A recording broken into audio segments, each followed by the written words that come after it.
So I do have music on, but it's in these bad boys. Unfortunately, I can't have music on in general.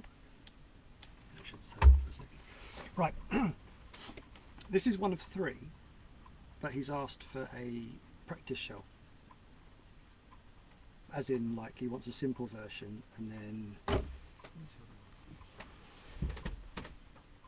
we have a more technical design. So I've still got to draw the other side yet, and there's another 2 of those. So I thought I would. Oh, hello. I thought I would do the basic one on camera because it won't take me too long, hopefully.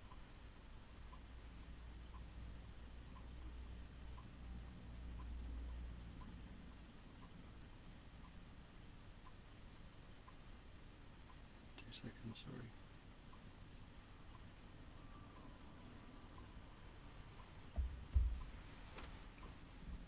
So exactly the same process, but much simpler. This is this new bitty design mask. It's way lumpier when it comes out of the tub. It dries far quicker, and it doesn't smell of old feet. Or rotten eggs. Depends what your feet smell like. So all the cutting's done, and I'm going to crack on with it. This is number 201 for the year. So I had a week off. One, because there's no real excuses really. I just didn't have any liquid mask, and I'd kind of burnt myself out. I still have this job, which is 3. Then another box. I've got the the little X-ray 1/18. I've got 3 of those to do in a really complicated design. So I'm really looking forward to doing those. So that's going to take a lot of time. Then I've got a couple of 8th scale and a couple of touring cars. So I've still got plenty to get on with. I'm trying not to burn myself out because work is getting a bit more involved now. It's less hours and trying to do more and stuff like that. So, and last week I built my first. I had my first ever go at jumpy cars, which was loads of. I built the car from scratch last week. I picked the Schumacher Cougar laydown. I've got it over here, and it rained. It rained so much. It was biblical, the weather. So I've got to strip it all down, give it a good once over. Hopefully I'll get another go with it in a few weeks. But it was wicked fun. I'm not used to buggies, so I have a bona fide excuse when I spin it in a straight line. But went to a club, never been there before. AstroTurf, new. Driving in the rain, new. For round practice 1, I was just wanted to get 5 minutes without breaking it, which I did. Heat 1, I started first, and I think I finished 3rd, and I was 7th. There was 16 in total, and I finished 7th, which I was quite chuffed about. Round 2, I remembered to put my wets on the front because I'd forgotten, and I TQ'd. And I haven't heard those words with my name for about 6 years. I TQ'd. I mean, I didn't crash, basically. I was all ready for round 3, and they stopped the meeting because they classed it as too wet. So, which was a little bit disappointing, but also it was wicked because the club, the BRCA, which is the British Remote Control Car Association, said, COVID, blah blah blah blah, please support your local clubs, and the 2 nearest to me are buggy clubs. There's Eden Place, which is up in London town, which is like 35 minutes away, and then there's Barham, which is 45 minutes towards Dover, Canterbury. And so I went down, so it was quite nice getting in the van and turning left rather than right. I always go right, always up to the M25 and then off to the other. My touring car clubs are roughly an hour and 10 to an hour and 30 away. So it's this buggy club being much closer kind of makes sense from a distance point of view, and I thoroughly enjoyed myself. I turned up there, didn't know anyone. I had a leopard print mask on my face and leopard print on my car and obviously on my controller, and I just tried to fit in, which I don't, but it was wicked fun, and I'm going to go again. I think it's going to make touring cars a little bit more straightforward because they don't react. Well, they just don't have the physical bumps, do they? So it's yeah, it was loads. Anyway, I'm going to stop prattling on, and I'm actually going to start painting now. But it was as the most fun I've had with my clothes on for a very long time. Oh, and with a hand controller. So it was wicked. Right, so going to start painting. I have my masks cut. I tried to do a hex thing, which the plotter has absolutely munched. So I won't be using that. So I'll be using an old one. I've got my little Basil Bee bonnet grill things which I've cut, and I've got my headlights masks on there, so I'll do those, and I'll cut some. I think I've gone too small on my hexes, so that was about 20 minutes of wasted time because it's kind of ruined it. So let's see all the messages have updated. Didn't read half of them. Right, so headphones on, I have music, promise. Any questions, please ask. I will look up occasionally. Master buggy driver? Probably not, but it was. I really, as I said, I really enjoyed myself. And if that's the way it's going to be, there was still tons of grip. Yes, Mark. This is the simpler of the three. I'm going to do this one first. So the thin pinstripe is going to be purple. I'm going to do the window frame inners purple. The outer window frames are going to be black, and then you've got green across the top, and then you've got a white skirt and front with lights and grills and brake lights and whatnot. So I thought I would do this one because it's a bit faster for everyone watching. I will, if everyone wants me to, I'll do the more complicated ones probably the end of the week. I've got a lot to go on with, so but I don't want to do too many in one evening, so I'm trying to go for quality over quantity, because I want to do good solid work, and that's about it. Right, so an Iwata Eclipse CS, actually two of them,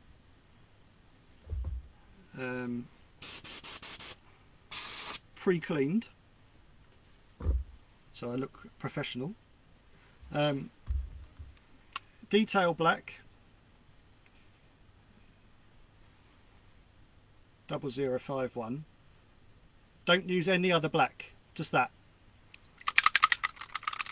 Couple of marbles in there, and then we're going to use fluorescent green, hot green, normal white, maybe a new one because that's on the end of its legs, and purple we're going to use fluorescent violet.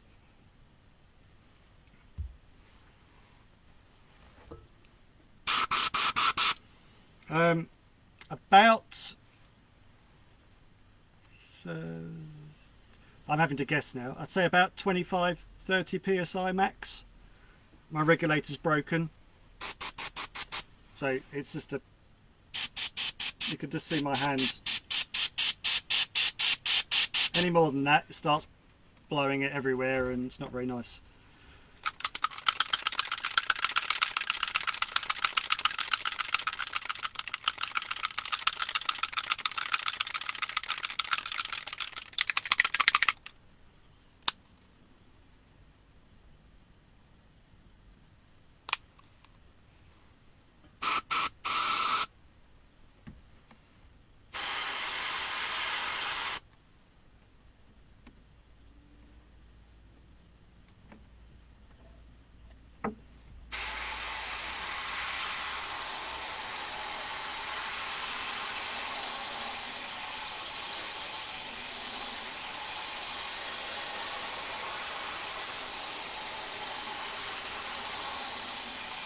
Go build it up slowly. Don't put it on too thick at way. If it looks wet, it is wet, and that's you want it to almost atomize and dry as it touches.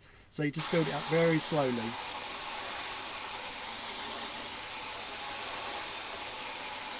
It should almost be touch dry. And obviously, the more paint you put on it, the heavier the paint makes the shell.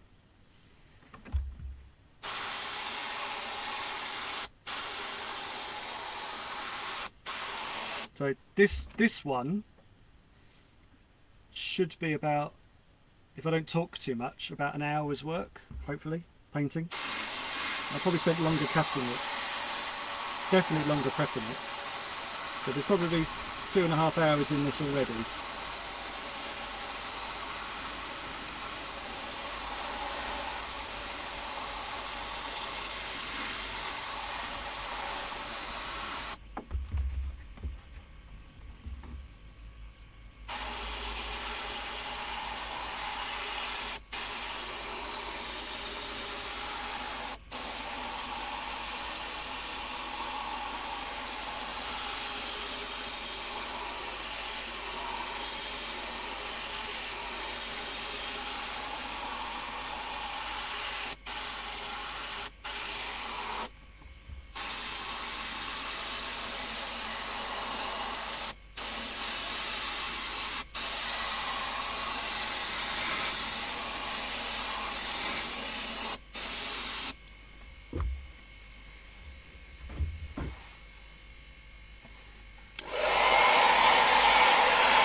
Then you hold it up to the light and you try and see through where you've painted and see where it needs to be a bit thicker.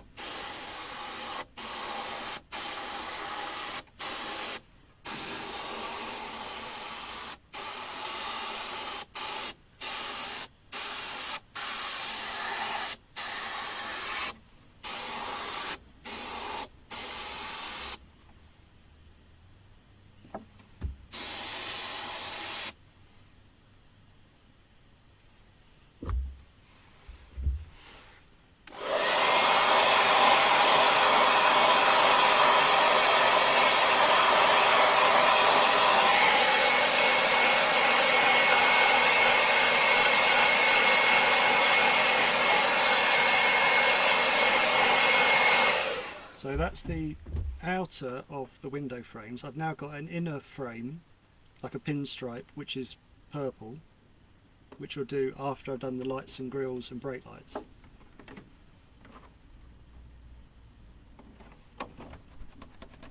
The shell gets, obviously with the hairdryer, it gets hot, and then it makes the mask harder to pull away. So I always try and cool it back down, which isn't difficult, not in this temperature. So what we're at about 20 degrees in here now. I've had the heating on most of the afternoon, just low, to try and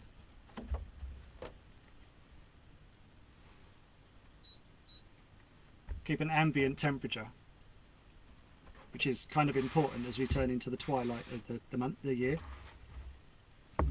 Sharp tweezers, necessity, very sharp.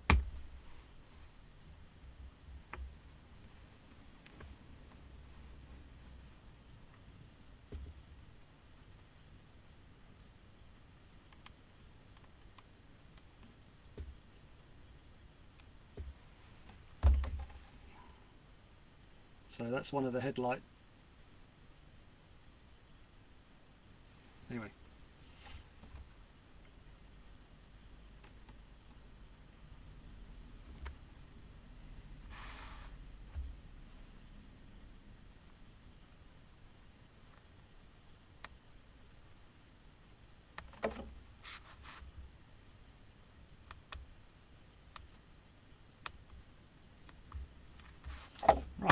junk. I was trying a different pressure on my cutter.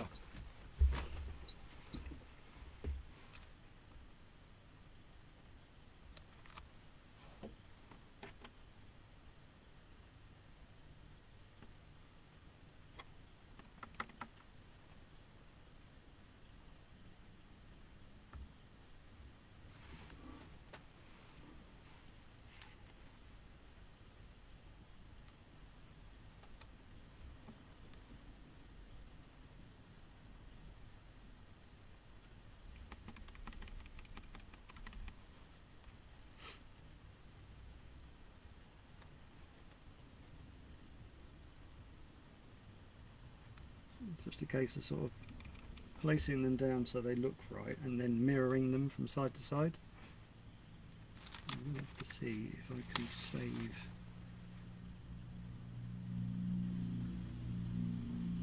Oh, those they're all junk.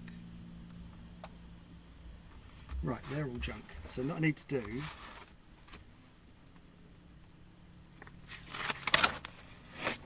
take that off there, put that in the bin and cry. I'll be 2 seconds. I've just got to put a new sheet in the plot. The plotter will make a little bit of noise once I get it fired up. I thought I'd preempted this and been smart. So you get the plotter is you get a rubberized sheet, and these are just A4 bits that I buy off of eBay. I can tape it on so that it doesn't move.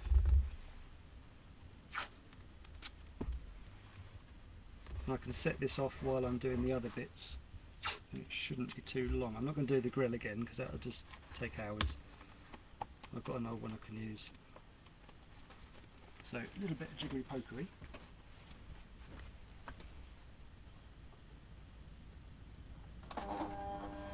Right, so then got to open up.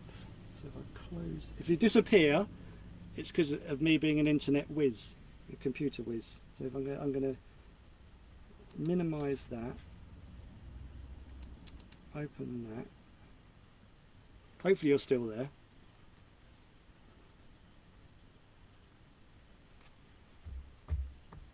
This makes great video, I know.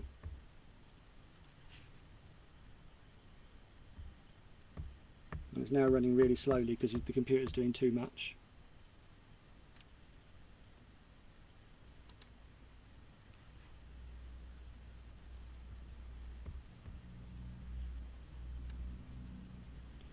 So I want to save 2 of those.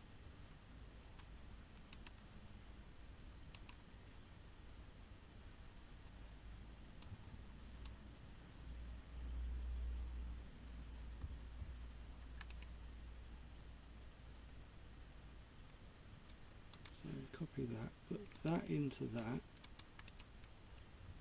paste, and those.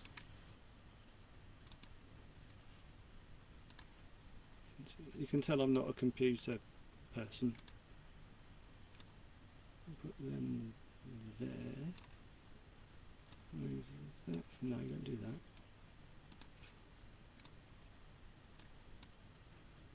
Into there. And then send that to the cutter.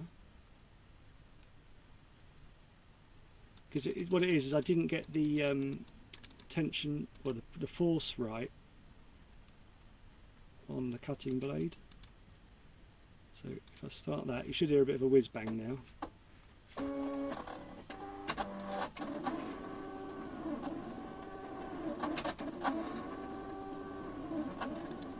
Hey, and I'm back. I think, well, I'm back, I don't know if you are. Oh, still 11 people watching, cool. Right, so while that does the bits that I thought I'd pre-done, I can do the other little bits and bobs. So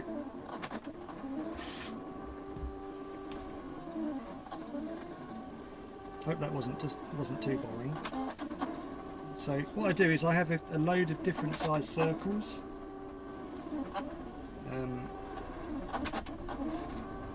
And then it's a case of placing them on the other side to match. A slight disclaimer here, they're never ever exactly identical, it's just getting them to look the same. So they lean in the same amount and they start at the same points to points. I can go sort of like boss-eyed a little bit, a bit like when I go racing, and I can then kind of see if it looks wrong or if it looks alright. I'll try to finish that one too. I suppose more technical people would lay these out and mark them all out and measure and stuff, but I seem to get away with my wonky eyes.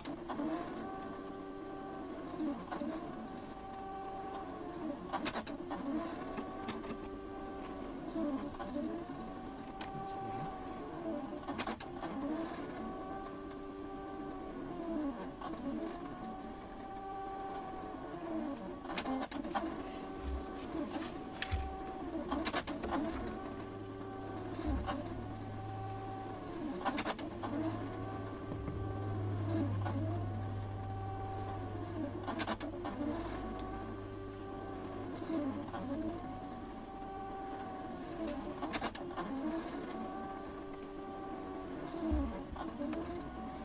Right, so for detail, I take the safety cap off the needle.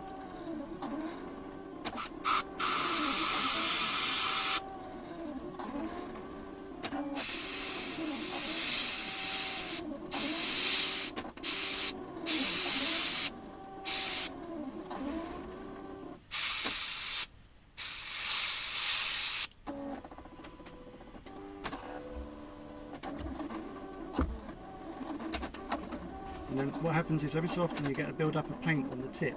They call it dry tip. I'm not trying to be funny, it is actually a thing. So every so often you have to stop and peel off the little build up on the end of the needle. If you don't, it becomes very cloggy and looks rubbish. Right, so that's those cut. Hopefully I've done them deep enough now.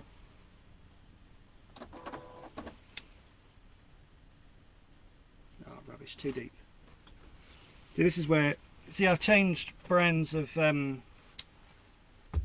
masking sheets because the firm I was buying it from have stopped.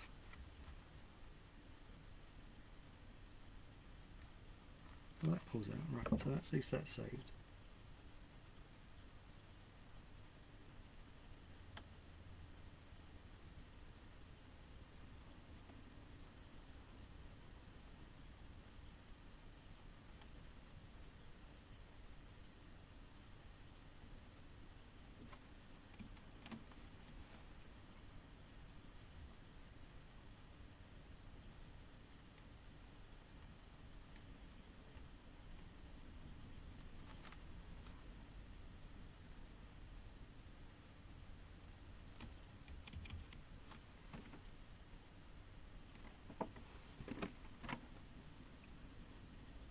So you have two sets of headlights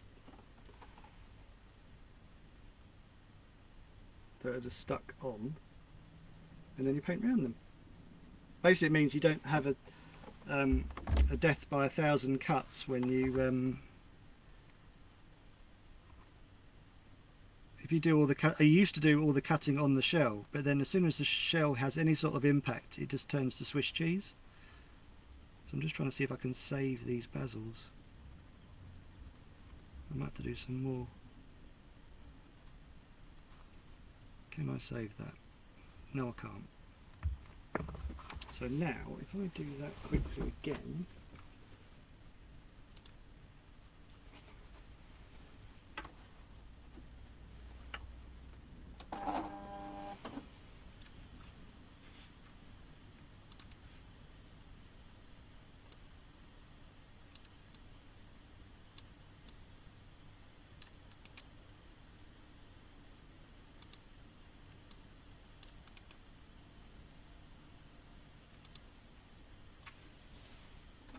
so what you do is you've got a little blade that sits on the cutter, and it's not sharp. Although when it's really blunt, it just tears, and it's a massive pain. So I'm going to change the setting on that and go back to 1.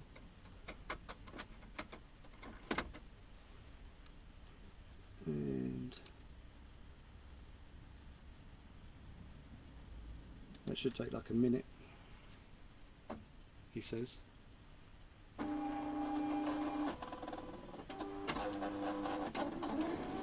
Right, so it's not ideal doing it like that. I'd rather have had that already cut. And so check for build up. Turn the PSI down a little bit.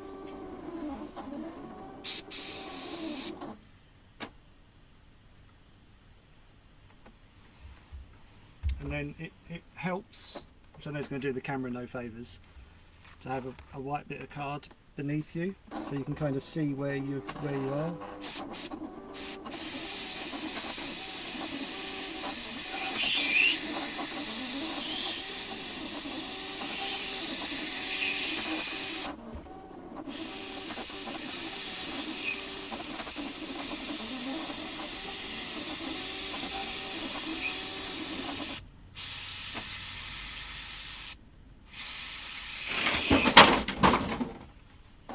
Don't worry, that was just a box. Big box. It would have made me jump if I didn't have my headphones on.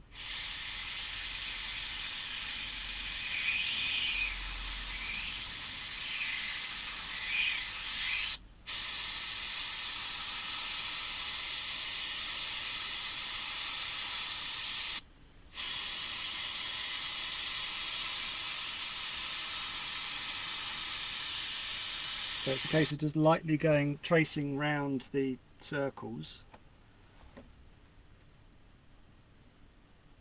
So there's build up of paint on the tip. I'm just going to pick that box up. That was all my shells falling over. Everything's comparatively balanced on everything else. So just to prove it was mine.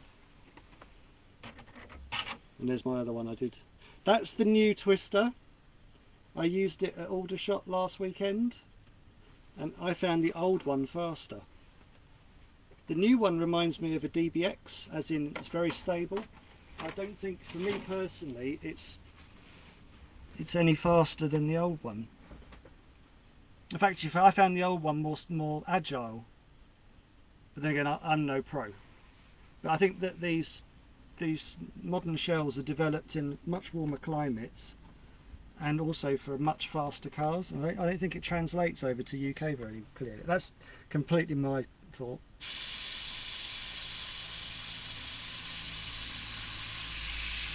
But I went faster with the old shell.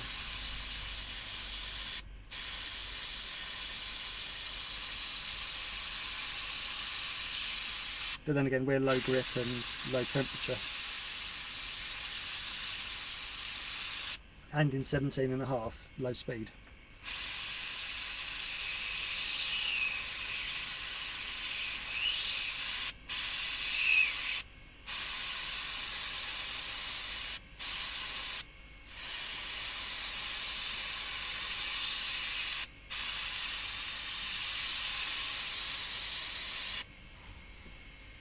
And I'm painting with my arm resting on the table, so I'm pivoting on my elbow. I find that a lot easier than you're trying to hover. You get all sorts of weird. It's much more stable to plant your elbow, I find. And then it's just a case of picking all the circles back out.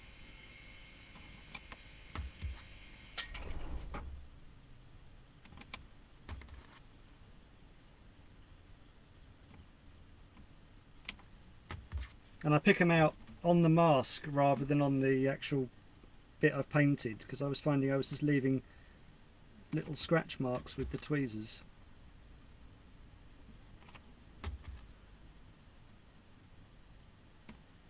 But obviously you don't want to be too aggressive with the tweezers because you'll scratch through the mask.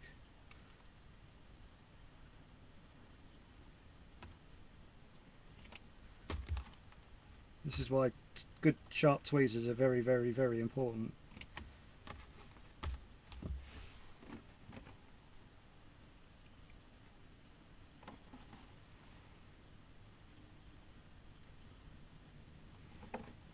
Hopefully they look uniform. If they don't squint a little bit, it's fine.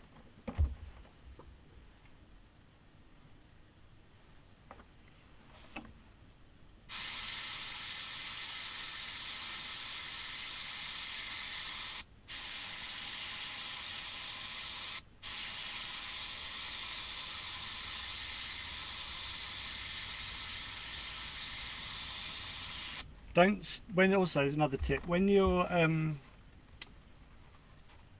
trying to do shading, don't start pointing where you want to start like 5mm off in the mask and then come across, because you'll get a paint splot as you hit the trigger. So do that in the bit you're not bothered about, then come across. Don't start where you want to start, because it'll ruin the, you'll get a build up, if that makes sense.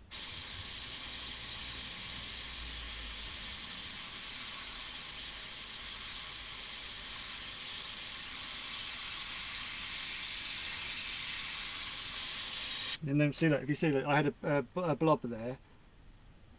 But what you then do is, when you get it the right, what's the word? Size, viscosity. Yeah. You then pull it across, and it gives you a nice line. Otherwise, you just get blobby bits, and it looks rubbish. So let's just put like a top part of the lights on. So the eyebrow. Let's see if that's cut properly. Yay, they've survived.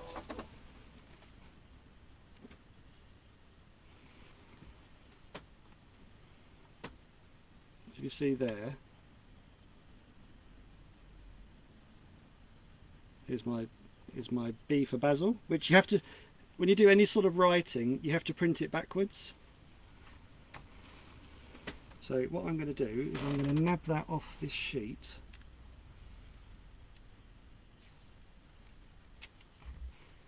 With a little bit of tape.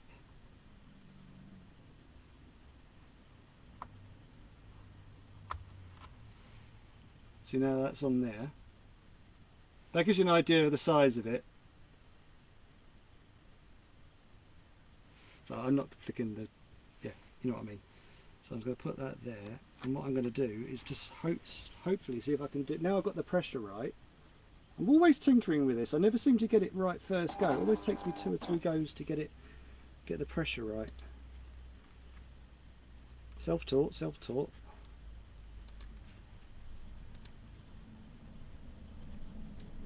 So, and I'm now going to nab one of the larger hexes. Copy. Paste.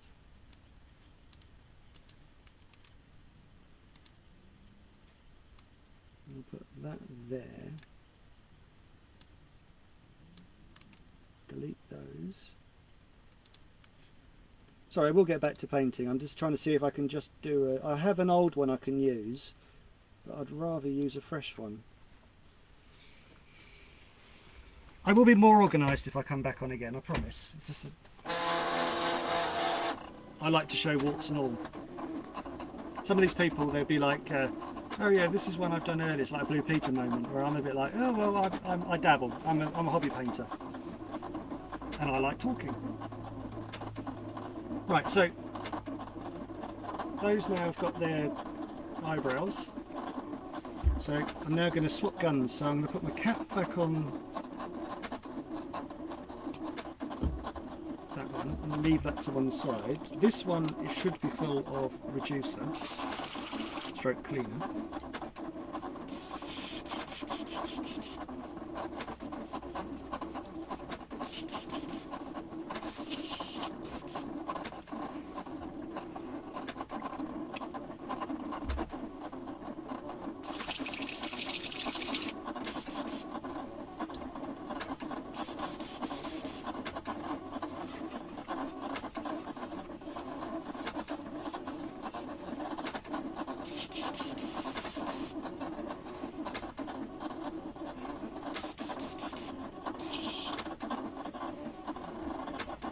I've had it sitting in reducer. Well, I put some thinners through it first, and then I've had it sitting in some reducer for half an hour, and it's getting all the gunk out. That, I don't know if you can see, but that water's all black. And obviously if I put white in there, it's going to stain it. So I'm trying to get it as clean as I can.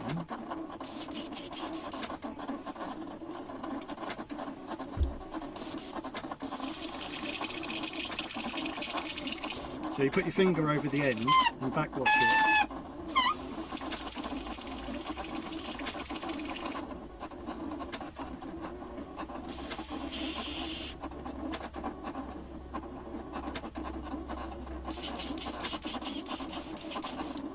One thing is, I don't want to put white through it. I've got a better white there. There we go. Because it'll just turn the paint a nice grey colour. Let's see how that comes out.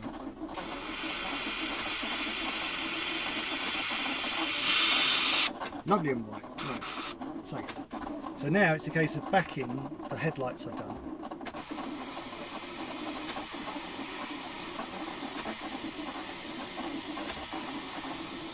You don't want to go too thick because this nose is going to be white anyway, so when I come to do the white bit later, it'll go over it again. Otherwise you're just putting, as I said, extra. I mean, you only told me before we're talking like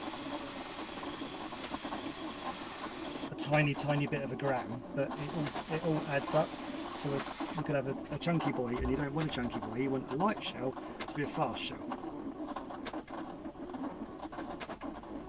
Right, so now that's done, I'll put that back on, take that off.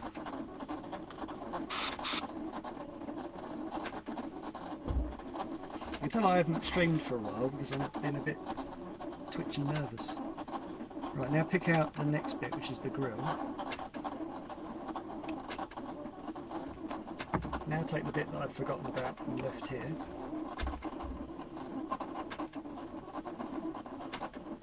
Right, so that's on there. Then it's a case of eyeballing it. I say eyeballing it, I know where my centre point is. Just making sure I've got it square.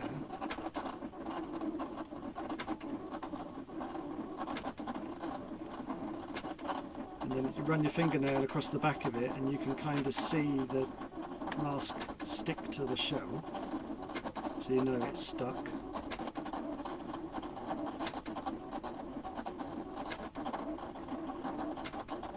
And then in theory, with some ninja tweezer skills,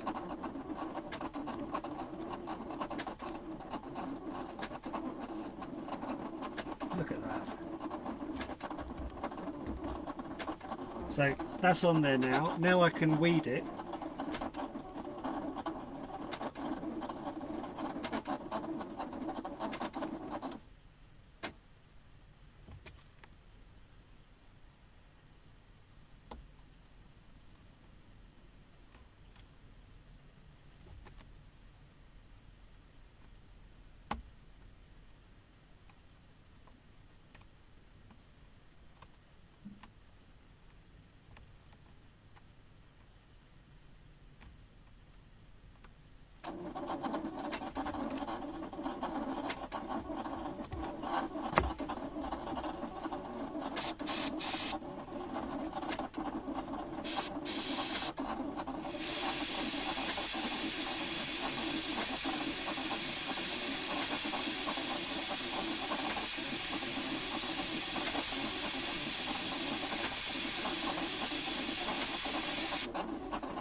You can imagine how little paint I'm using because I did that without, I just filled in that dot in the middle. Obviously you're not applying hundreds and hundreds of litres of paint. So add a tissue around it and just take the excess off.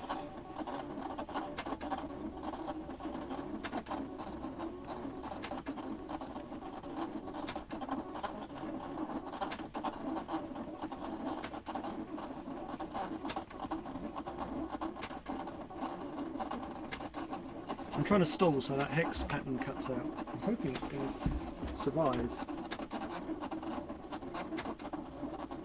It seems to be.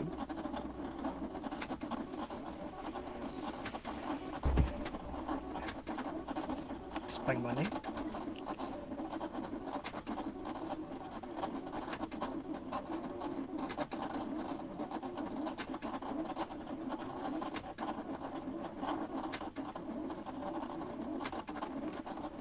So I'll move my attention to the rear lights while I'm waiting. Now, the rear lights I struggle with, purely because I think I put so much effort into the front ones, I find the rear ones very anticlimactic, and so I have been known to be a little bit, what's the word, lackadaisical.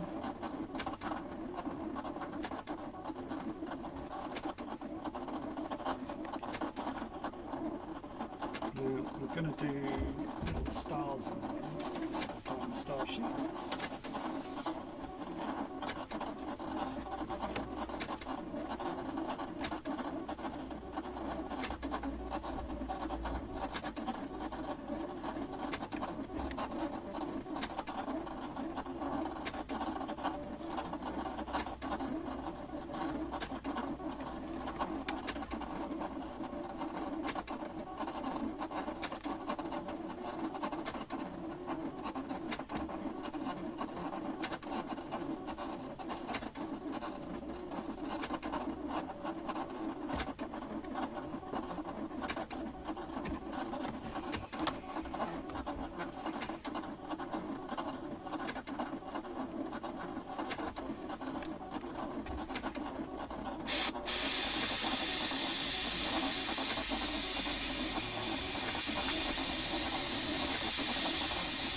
Also, if you see, I'm not trying to do the whole thing in one go, I'm just doing lines.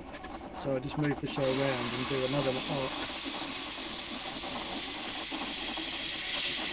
You can do it in one go, but I think I get better control if I build it slowly.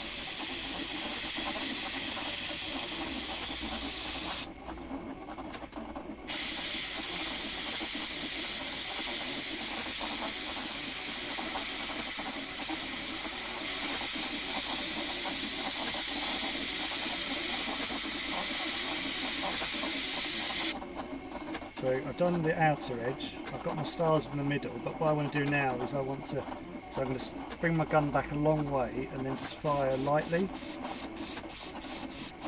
And it gives you a slight shading on it.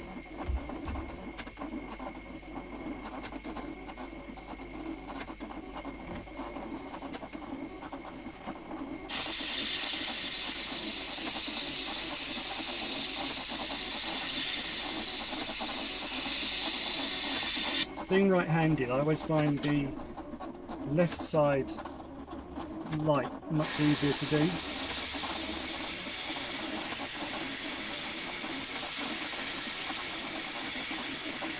So I always do the hard one first while my concentration's better.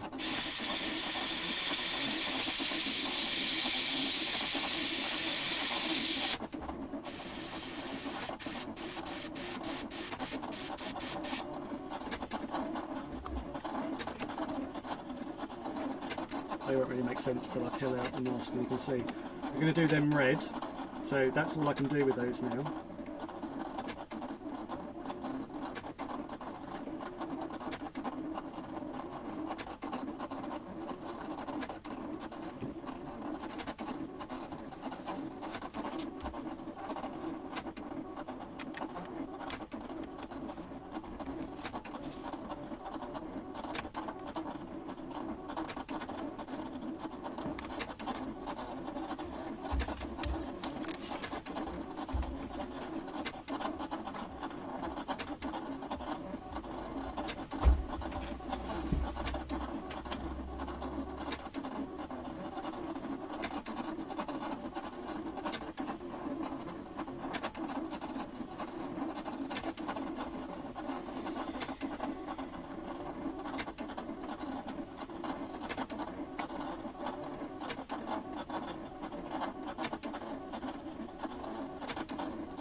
just seeing how much longer this has got. It's not peeling off, which is it's not damaging it like this one. No, this is a different one. That's another one that I screwed up. So there's all the dots left on the page. I managed to save it, but that's all the weeding you've got to do. You've got to try and get all these thousands of little dots off. And they get everywhere, those little dots. You find them for days. They stick to your elbows and then they wander everywhere. Trust me. Thankfully they're low tack though.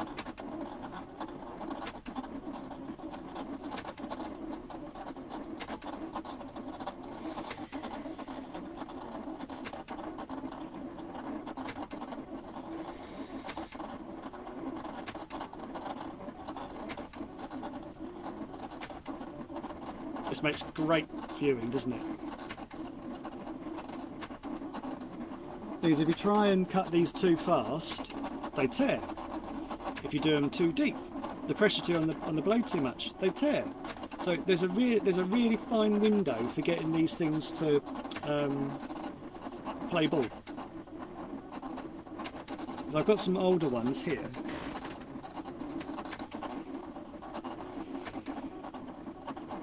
Well, after a while they lose their tack and the paint goes underneath them and you get these like splotches, which I don't want to use it. So I'm hoping a new one's going to work. And if it works, I'll get a perfect peel. If I don't, I'll have 1,000 little hexes to pick out. I'll show you how to deal with that as well.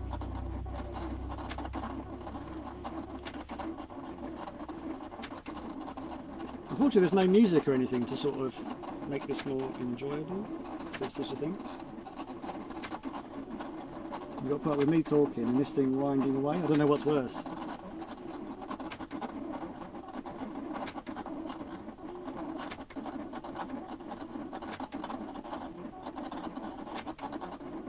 I don't know if it where I cut it on that one, I think there's better pressure in the middle. It's more seated, it doesn't wobble.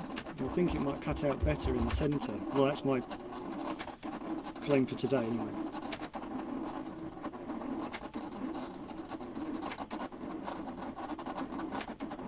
As I said, I want to do better work, so I'm not rushing, so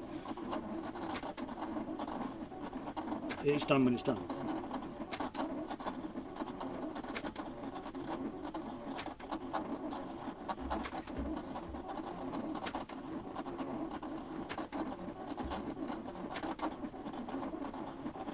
Look on the program, it should tell me how much longer it's got. Right, it says it's...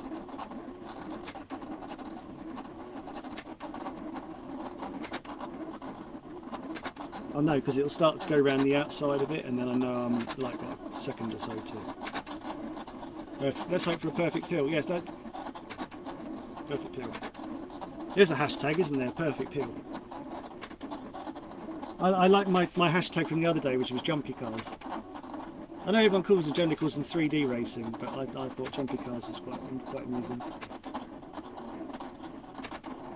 It's amazing though how little water got in the body shell of a buggy. I mean, with a touring car, the thing's absolutely soaked, and because obviously the shell encloses the wheels, so all the water sprays up on the inside. On a buggy, it just flicks up in the air, and I didn't have any waterproof electrics. And the inside of my shell was bone dry. I didn't have an electrical gremlin at all.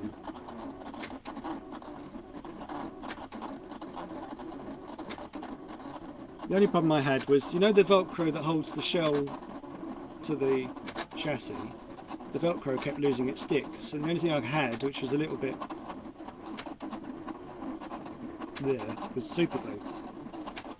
So it looks a bit rubbish now, but it's stuck.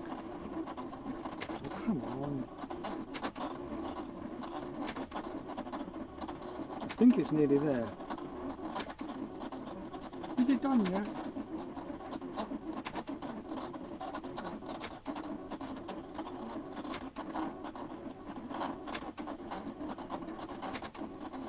No, neither did I. And I know that it's not so much a stigma, but touring car drivers don't do jumpy cars. and jumpy car drivers don't do. It's like it's the same hobby, but it's not. And it seems to me like you're not meant to do both. And I'm like, well, I'll do it. I don't care. To be honest now, if you put both my cars down and gave me a day to go play, I would really struggle which car to pick up and put in the van.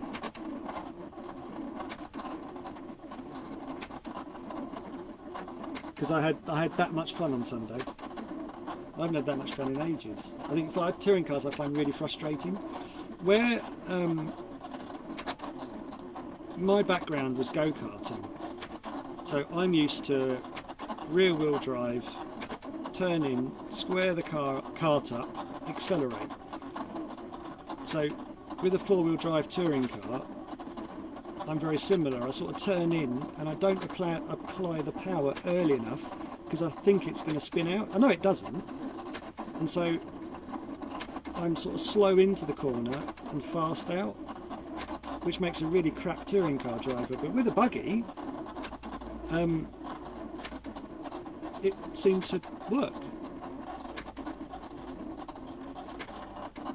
Oh yeah, Ian, that tranny muff, that was that's about, I'm looking forward to using that now. I don't want to get wet again, but I reckon my handset's fine now.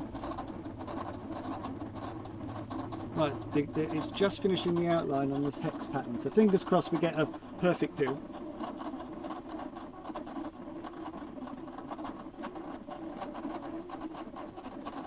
When I do a normal sheet of these, it takes 80 minutes to do one of these sheets. I do the whole thing and try not to waste anything. So I have like hexes absolutely everywhere, and circles and basil bees. And it literally, you just set it off and leave it, and it's at least 80 minutes.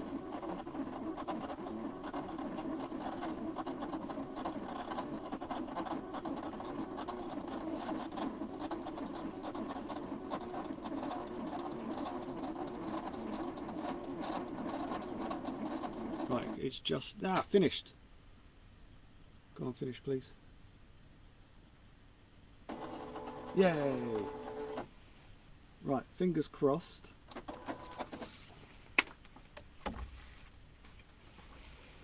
I tried to use the bigger hex, so either this comes off or I'm going to have to use the older one.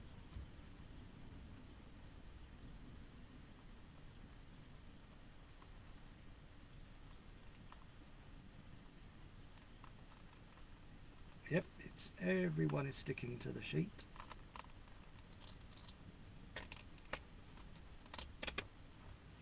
So there we are, there's about 10,000 hexes stuck to the... Now have I got an old sacrificial... something I can stick it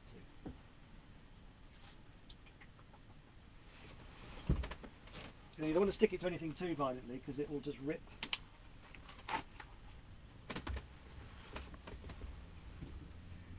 And this does knacker the life of them.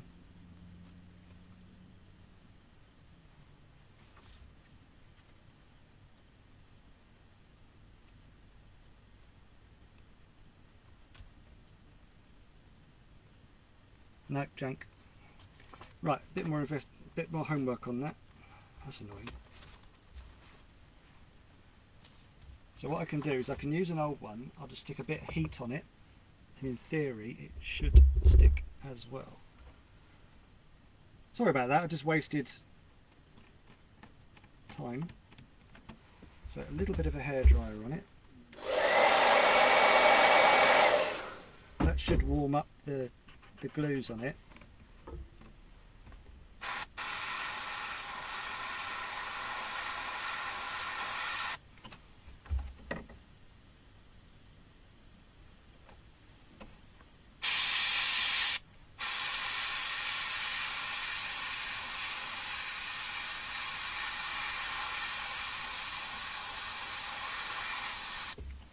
You want to do it very light. You don't do the paint very lightly so it doesn't build up and go underneath the hex.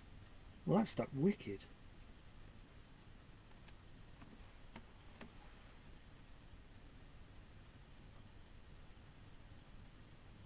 There you are.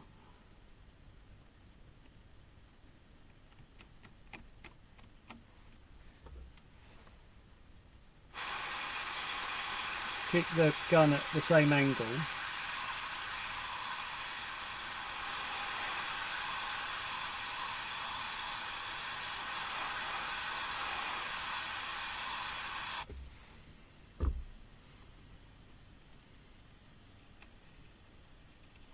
Oh, that one was nice as well.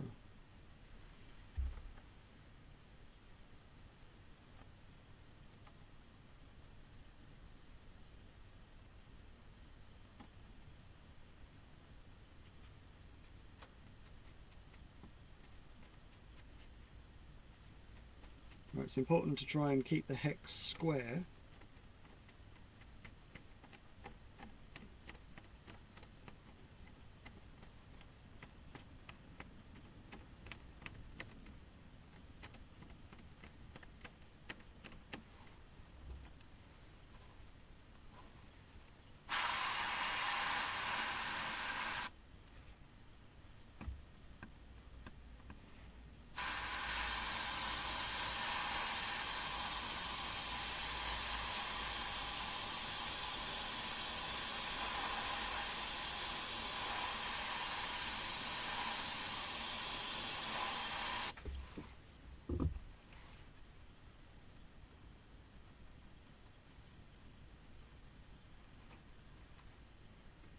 Oh my god, that's come out wicked. I might put that one back up there, that's one a new favourite.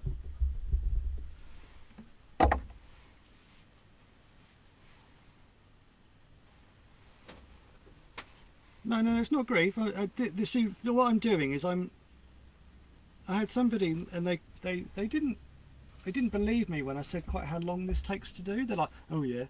I was like, no, it does. I mean, a full tribal, as some people calls it, like they can take 6 hours. And so I started. The reason I started doing these live feeds was really to sort of show people that I wasn't bullshitting for once. And then this was mid-lockdown, and I actually quite enjoyed it. It gave me someone to talk to. Right. And in, was it January, February, March, April? I think May, I think my page had 56,000 views in a month. I'm back down to a more realistic 11,000, but I was well chuffed with that.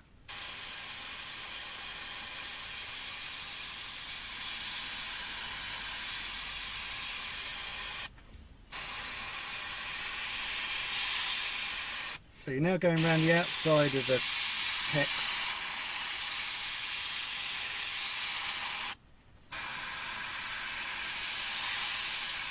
I like to sort of frame the hex with a slight shading.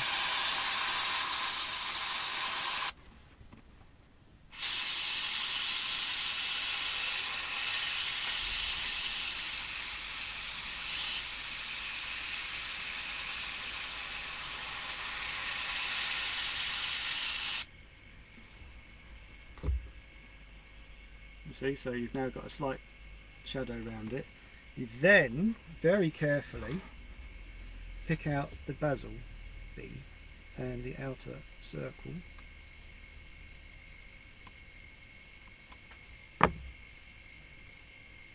See, and when you see painters selling shells, paint jobs, and they've not done lights and grills, don't pay the money, because half the art is in the lights and grills.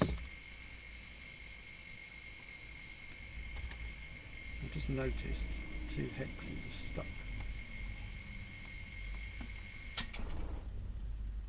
2 rogue ones.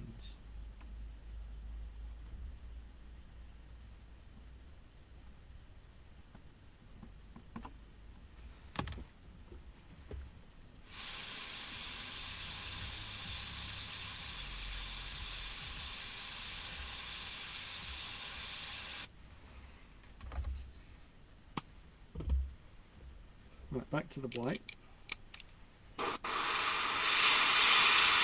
Yeah, see, when you see these painters and they go, oh yeah, €65 for a painted shell, and it's like, you've not even done the lights and grills. I just think it's lazy. I had one person, I've said this many times, I had a racer at my former club when I started painting, and he went, "You're not a painter if you don't do lights and grills." I think I've said that before.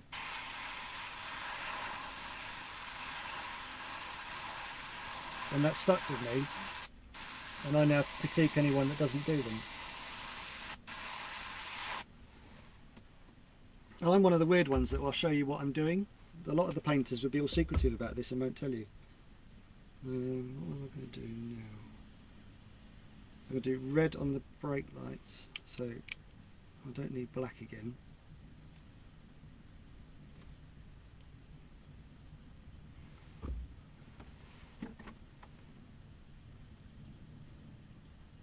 So there you are. So once that's all peeled out, that should look nice and sharp.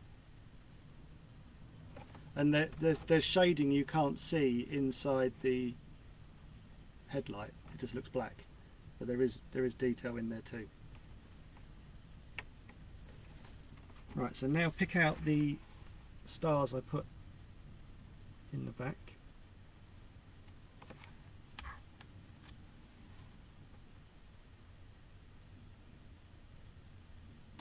This is something I figured up, because obviously I've got a sheet of hexes, stars, and I was like, oh, I've got loads of stars left over, and I just started using them in headlights and brake lights. I just thought they looked nice, something a bit different. And I've noticed other painters have started doing it now, and I'm like, I did that. You're not going to credit me for it, but I know it was me. Sort of smug face. Although you're going to say you did it yourself.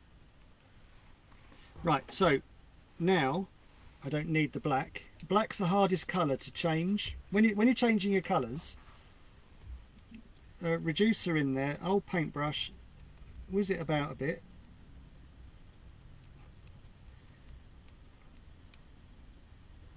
Then chuck it in. I call it my spit cup, which is the bottom of a 2 litre bottle of Coke. Then another little bit of reducer, cleaner. And then wiggle it about a bit, because black is the hardest colour to clean. But if you don't get it right, it ruins the next colour. So it would be easy to do the white, but I want to use the white, so I don't need to use black again. So a bit of tissue, finger in.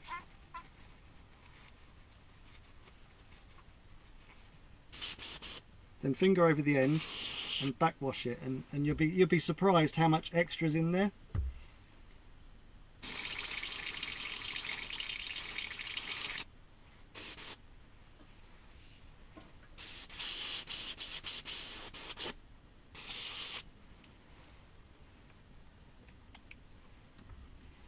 You're literally talking like a tiny bit of reducer, but it's all it needs, because you're just cleaning out the inner the needle. So you don't need to fill the whole cup up and waste all your cleaner.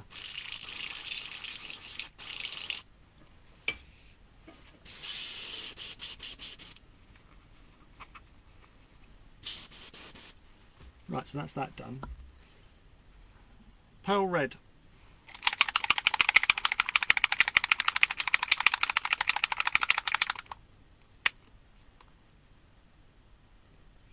Three or four drops.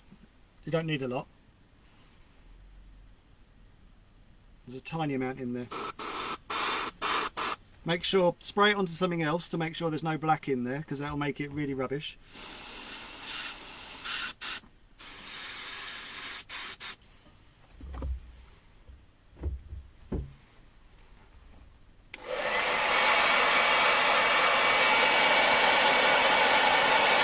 Don't heat it too quick, because if you heat it too quick, it cracks, or it doesn't stick to the surface. It dries, but it dries in a thin film, and then the first bit of contact it falls off. So you need to heat it slowly and on the outside.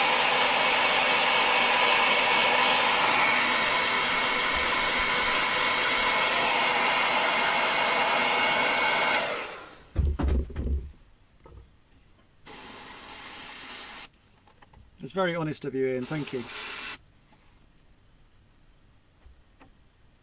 It is a shame to waste them. I've got larger ones as well, but they won't fit in. I use those on the fifth scales.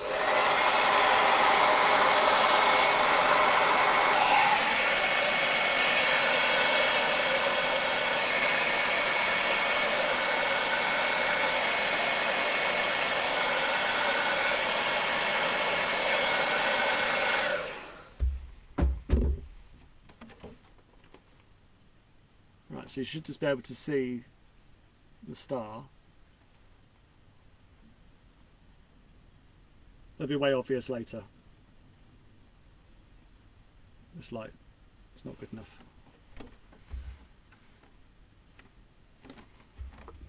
Right, take that off. Bit of white, make the red pop.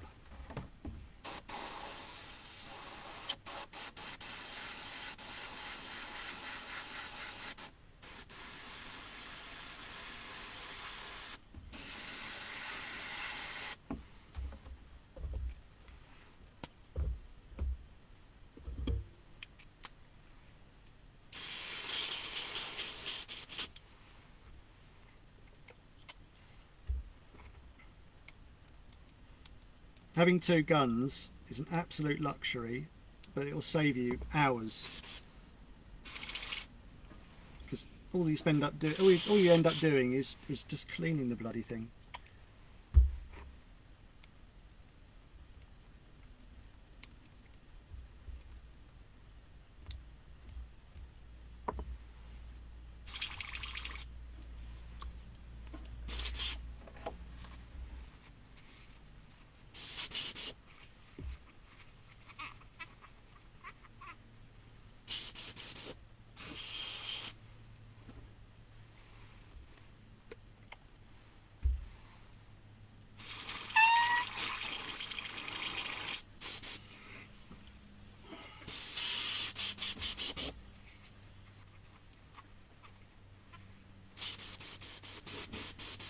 Right, that's clean. Right, next bit. Pinstripe. We're going to go purple. So now it's straightforward. What I've just done is a process I do on every body shell. So now I'll be moving on to the design. And what, we're an hour and 9 minutes in. I've spoken a lot, I do apologise. So I've pre-cut those.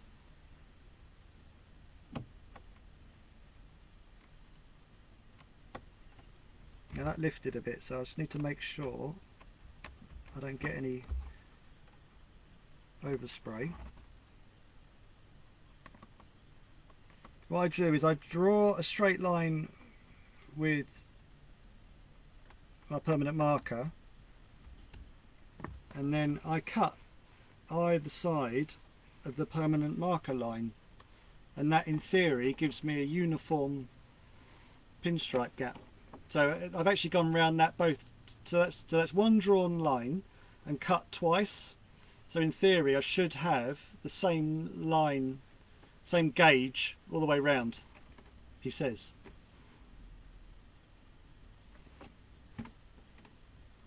And then we're going to do the same on the window frames as well. I was going to do the inner window frame with the purple. There's not a lot of purple on this shell, but I thought that'd be quite a nice touch.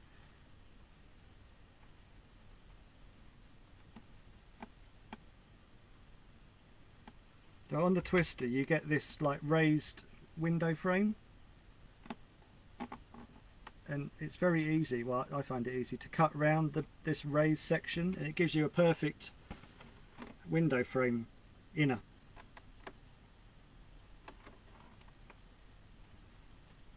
When I say perfect I mean like it looks good.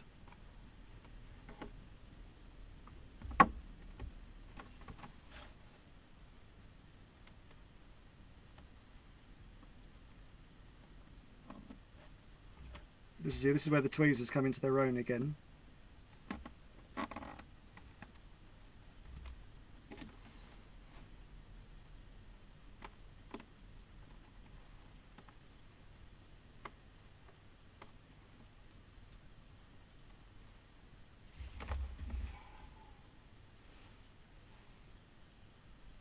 So that's a window frame cut out.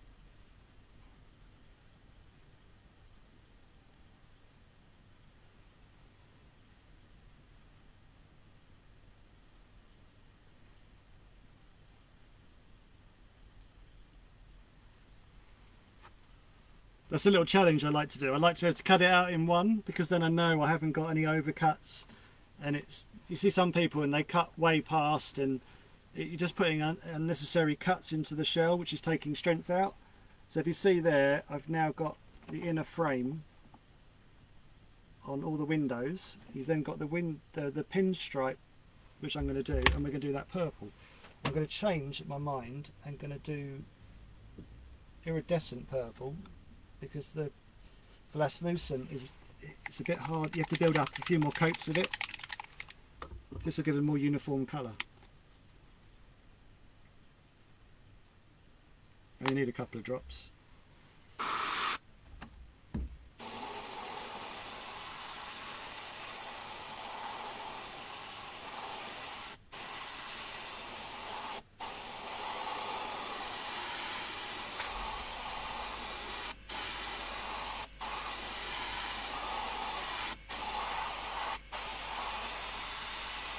I saw the top painters doing this sort of double window frame, and I was like, oh, thank you, Richard, very kind. I hope you're well.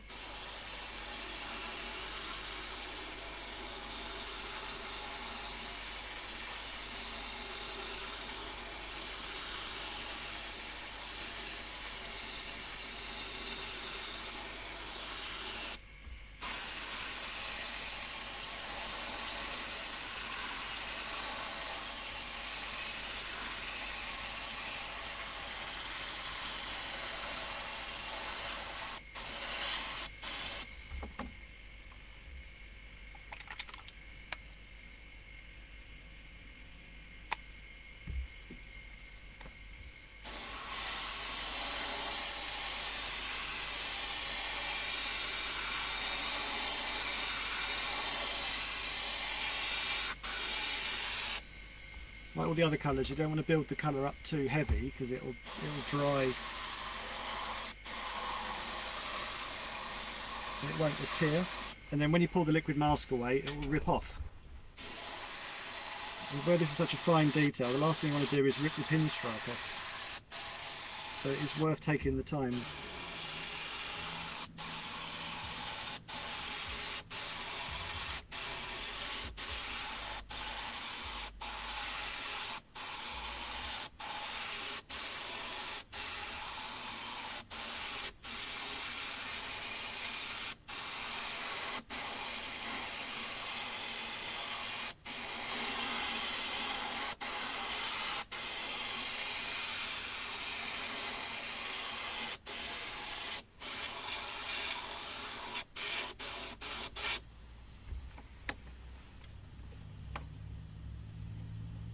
That'll show up more obvious when I take the mask out later, but you've now got a nice purple frame around the inside of the window, and then purple along the bottom edge, and then the window frame stops there. So that goes up, round and down, and then it's purple on the inner, and then I've got an inner frame purple and an inner frame purple on there.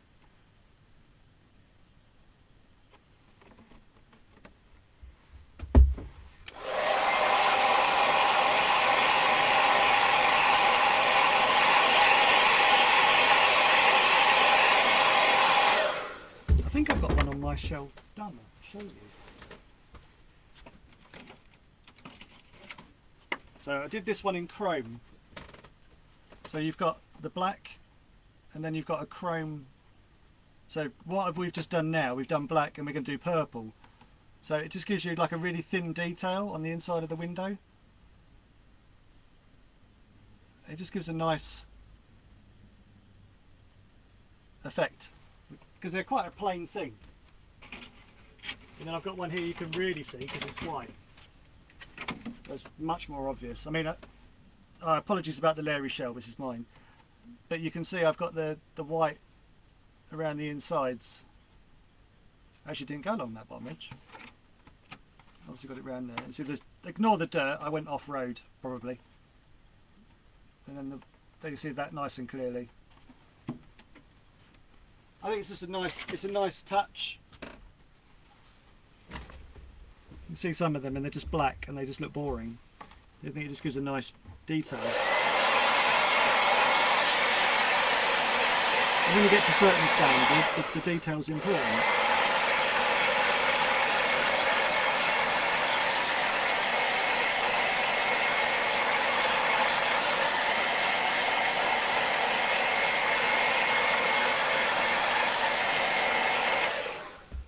Right, so that's that pinstripe done.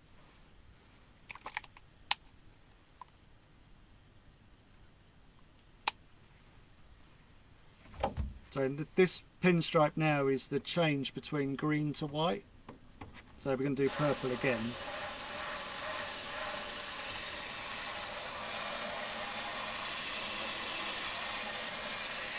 So this would be nice and subtle, but it'll tie in with the windows.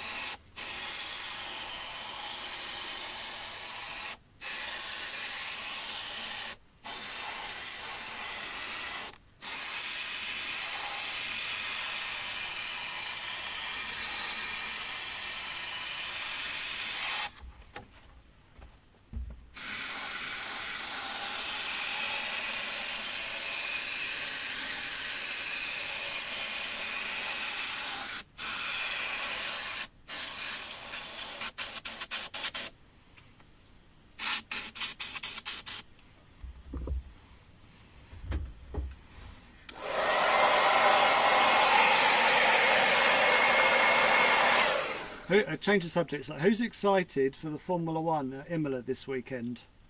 I'm going to have to dig out my Senna bobble hat.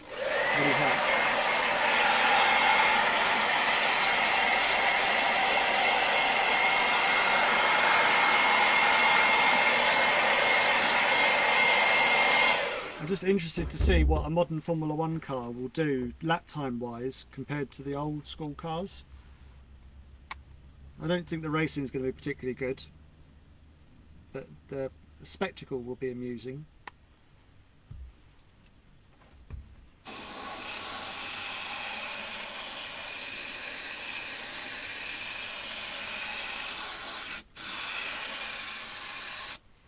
Well, I have to say that the track in Portugal was amazing at the weekend.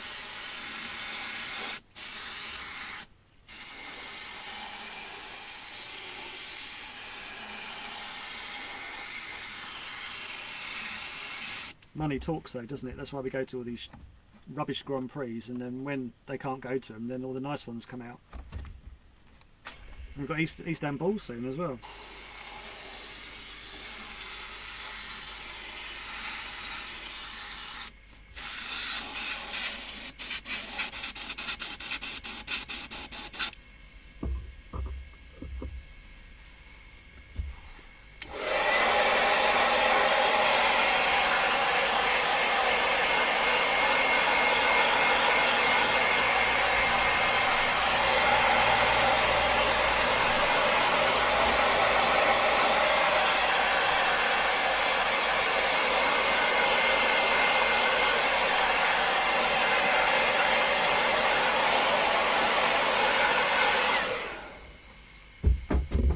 Right, to make the iridescent pop,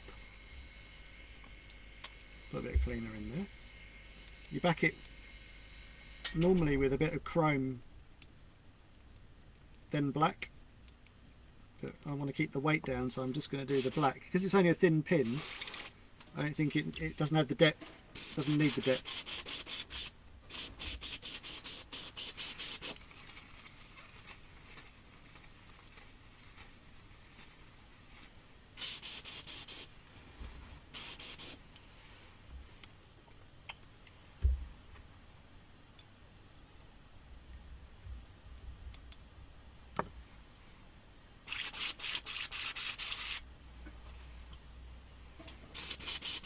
At some point I'll buy myself a new rubber gloves.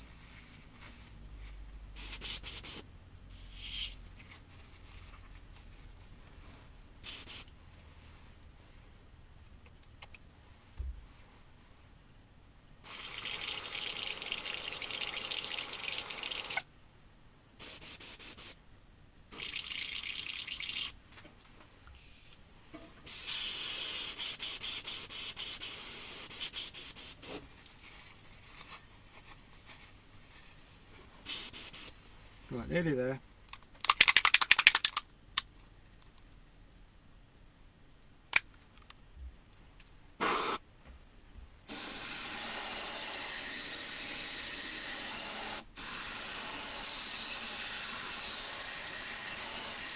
So that gives the purple some nice depth. If we put white behind it, it would wash it out and it would look rubbish.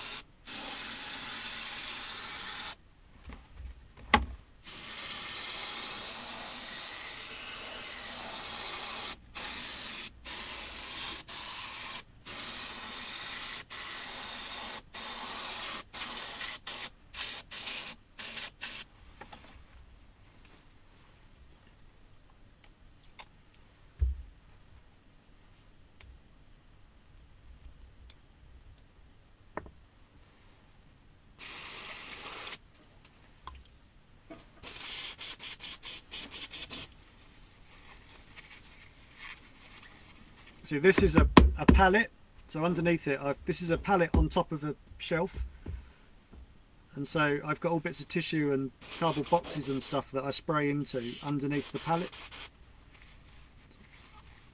And this is actually primer felt wrapped round it with a staple gun.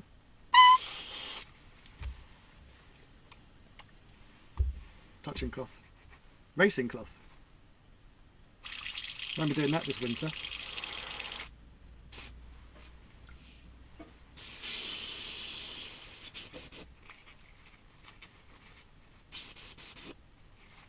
Nice bit of tarmac rash and astro. What you got? Astro rash. Right, so now we're going to put some hot green.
If the liquid mask is too hot, it's a real swine to pull up. So that's why I try and cool it down again.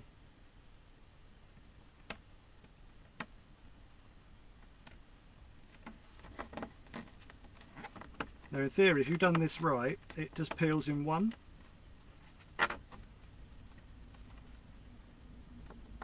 And it doesn't bring up any of the window frames or the pinstripes.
Now you always need to check, especially on these twisters, because there's you got the wing mounts, and you've then got these little wing posts.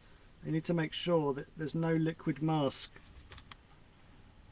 in them. I've done really well there actually. Sometimes you normally get it separates inside there. You can't, because it's a real git to get in there with the spray gun. But that's worked really well. This is the new. I think the liquid mask. What's the word? Recipe has changed, and that stuck so much better. So now you've got your pinstripe line. So this top bit's green. Rear boot fenders. Sorry, fenders? Arches. Excuse me. Right, I'm going to do that green.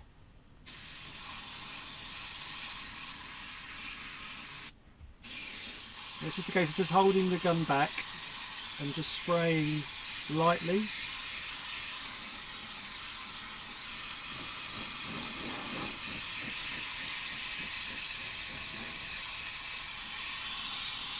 While breathing as much of it in as you can.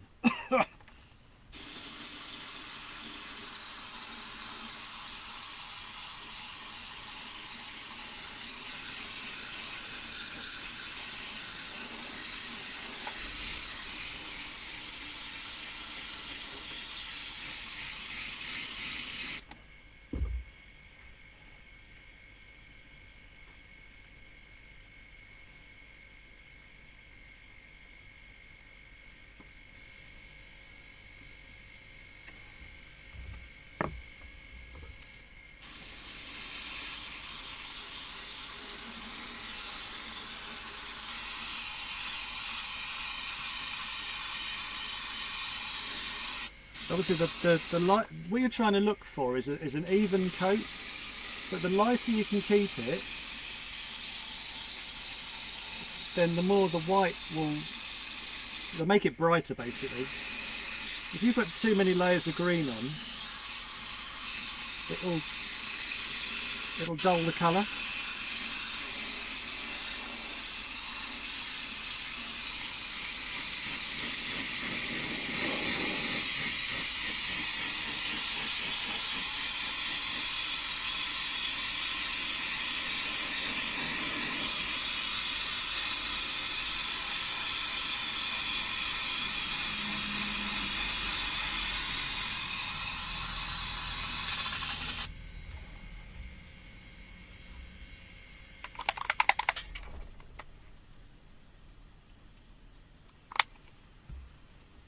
Still, it's getting there, but you don't want it absolute solid colour, because then the white won't make it nice and bright. It's a trick. It took me a long time to trust myself, but I thought, oh, I need to do it thicker and more on it, and then it just got duller colour.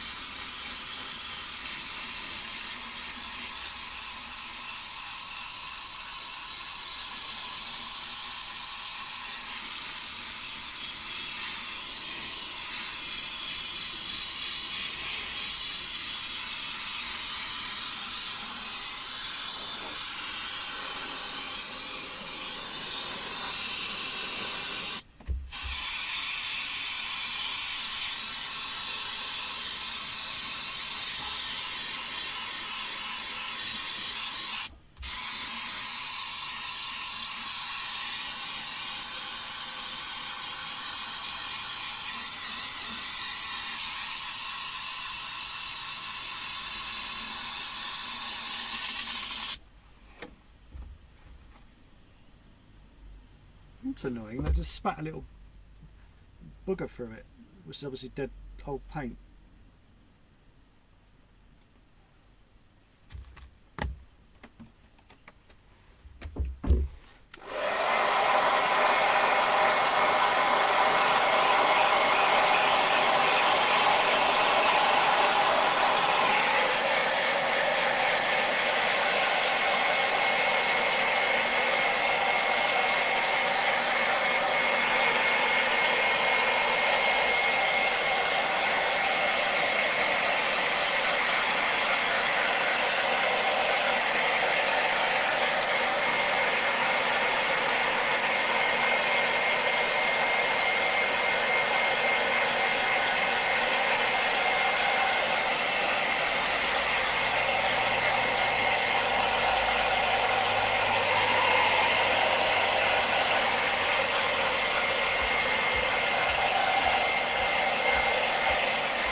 getting there.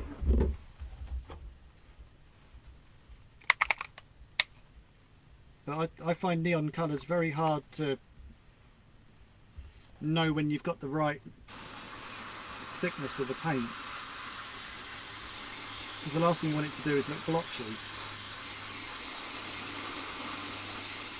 Or you can see all the marks of the airbrush in it.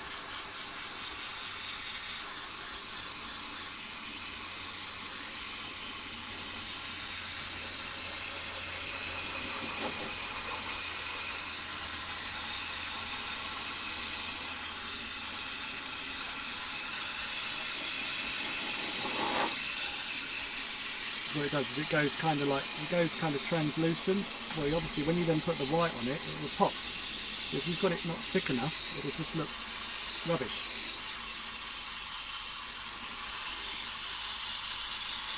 But it's knowing when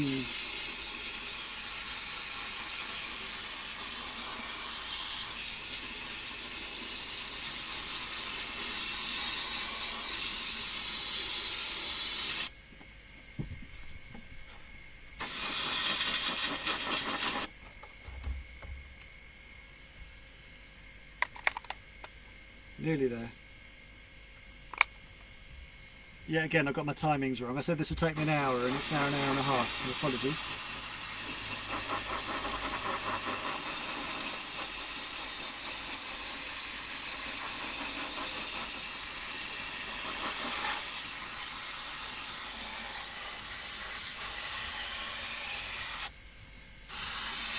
See, I'm paranoid these door fins, I haven't got enough paint into them.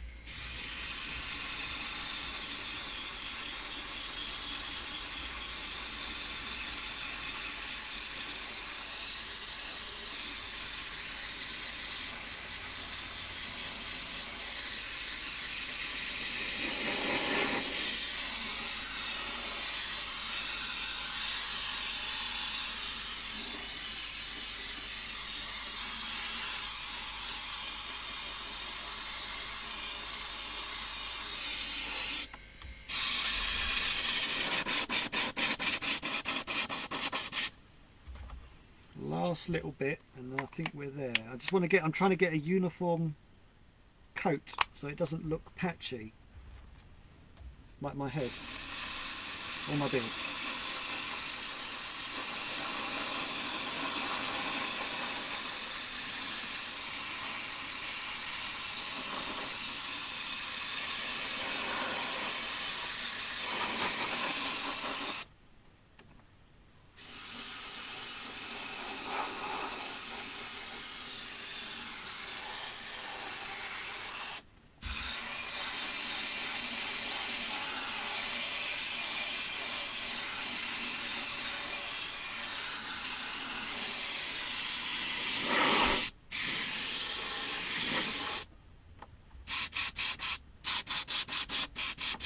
Right, we are there.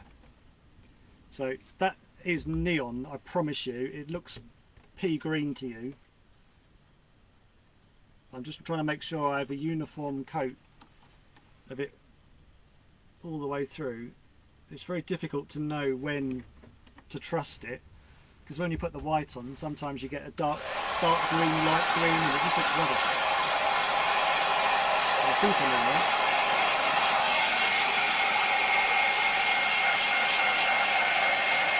Obviously, when these designs have got very little to them, the finish is very important. That's why I'm getting fussy in my old age.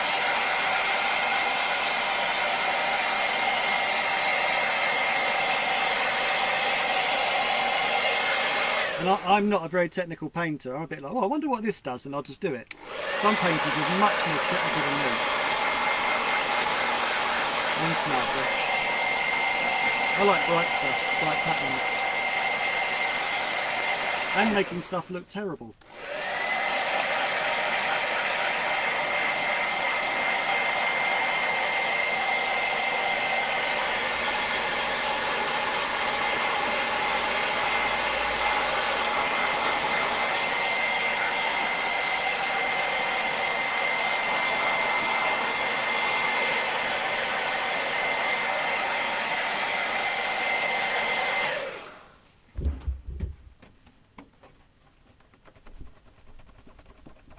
So we're on to the last bit now, which is the white.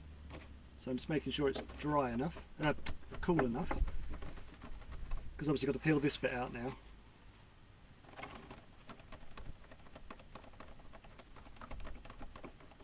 I will put this up on YouTube afterwards, warts and all.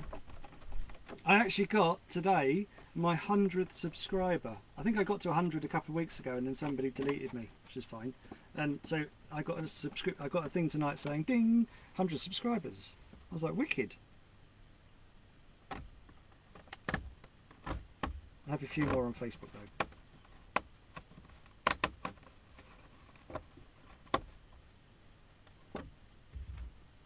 I think Facebook I'm up to like 1200 now, which is nice.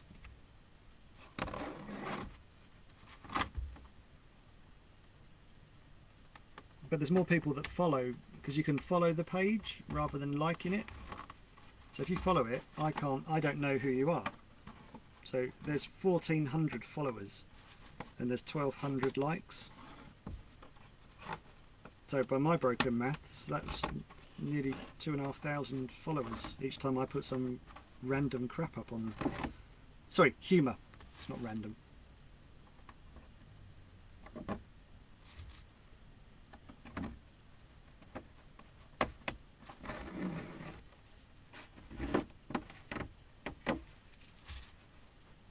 What I've done is they give you these square sections for the wings, and I take an extra 8mm out of it, and the back one as well, because if the customer moves the shell forwards, all of a sudden, I've seen the pro drivers, you can actually see that cut out. Well, obviously if I cut that like I'm supposed to, there'll be a hollow section. So if there you are, you can see it clearer now. So I cut it back a bit further. So if the shell goes massively forwards and the arch comes, you won't see, that won't be clear, that'll be painted. That's something I've picked up before I got moaned at.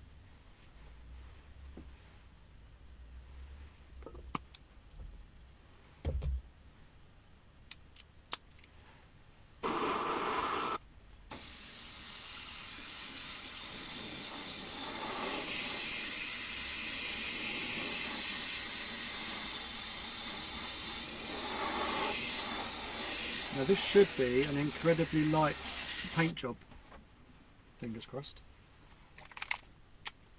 because it's only in a couple of places is it 2 layers thick. Well, the green, but I've tried not to double the layers up.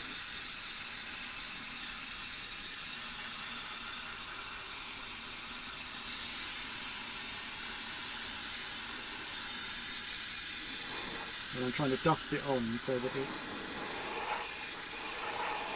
not too thick, because it saves weight and it saves paint.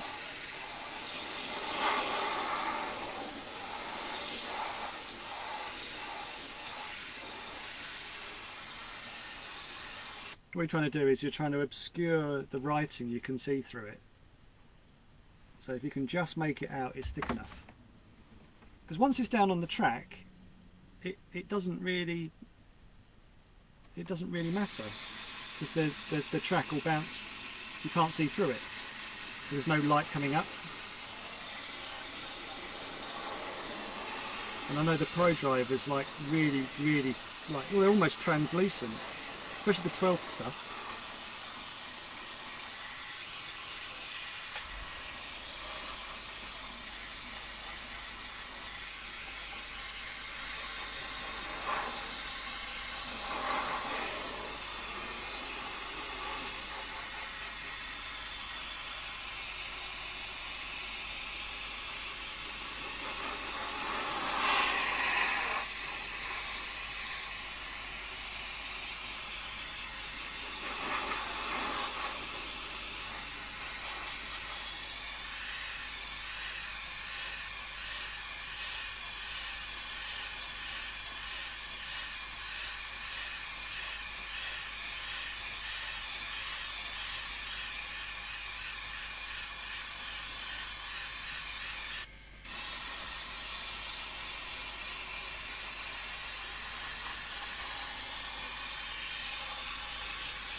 Ta-da!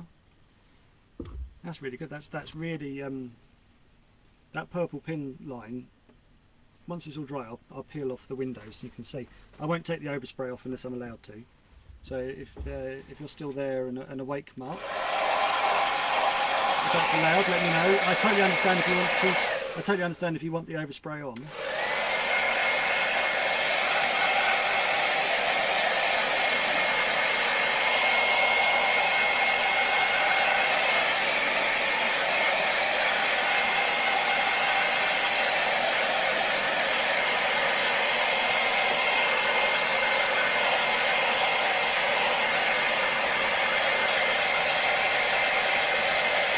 Appreciate that, thank you very much. I always double check because I remember one customer, he bent my ear massively because he hated the fact I took the overspray off. And because of that one person now, I ask everyone.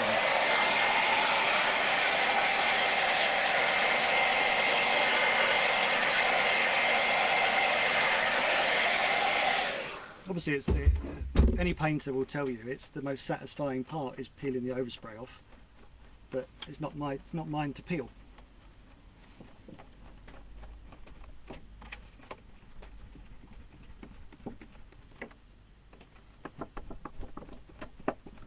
These window frames, the effort will really show in a minute once this inner window is taken out.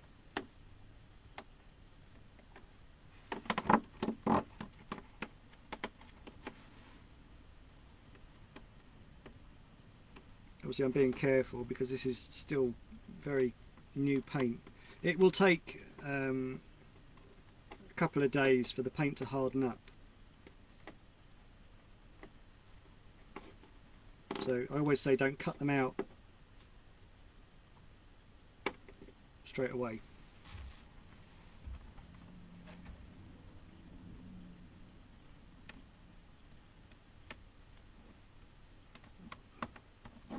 I mean, you can wash them under a tap after the paint's cured.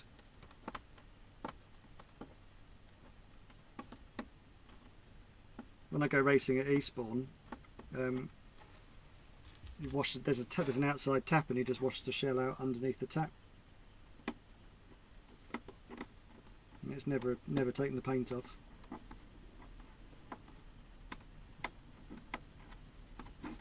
But it is soft for the first couple of days.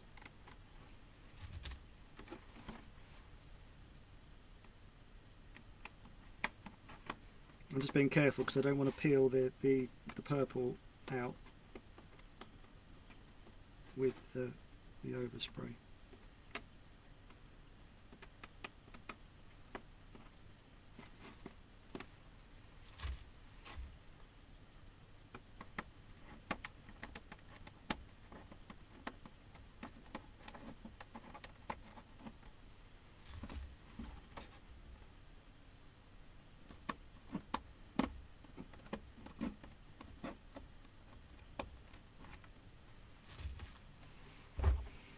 Right, drum roll.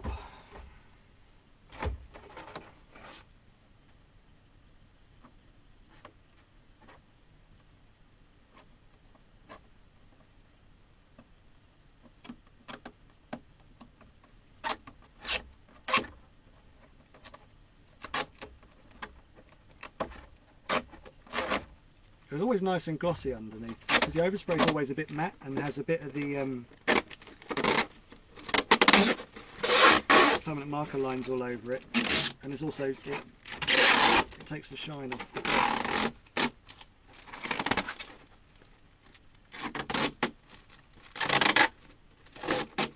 Obviously there's still liquid mask on the rear window, on the rear wing. That just peels off. I mean, I'll leave it on, it protects it.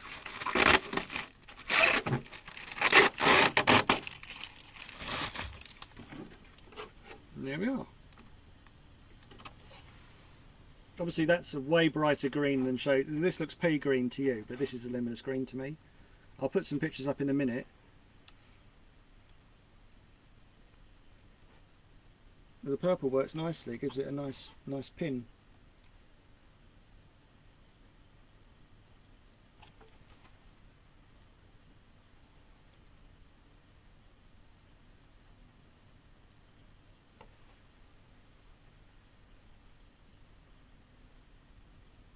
Obviously that's hexed, but you can't see it in this light. I'm really pleased with that. So that was a nice one to get me back into the swing of things. Having a week off feels like I've had a month off. It really does. I look forward to waking up with that taste of paint in my mouth again, and a breathlessness. So thank you very much for watching. I'll put some pictures up on the thingy in a minute and you'll see the proper green. This looks a bit pea green at the moment. So thank you very much for watching. Good morning, good afternoon, good evening and good night. Thanks for watching.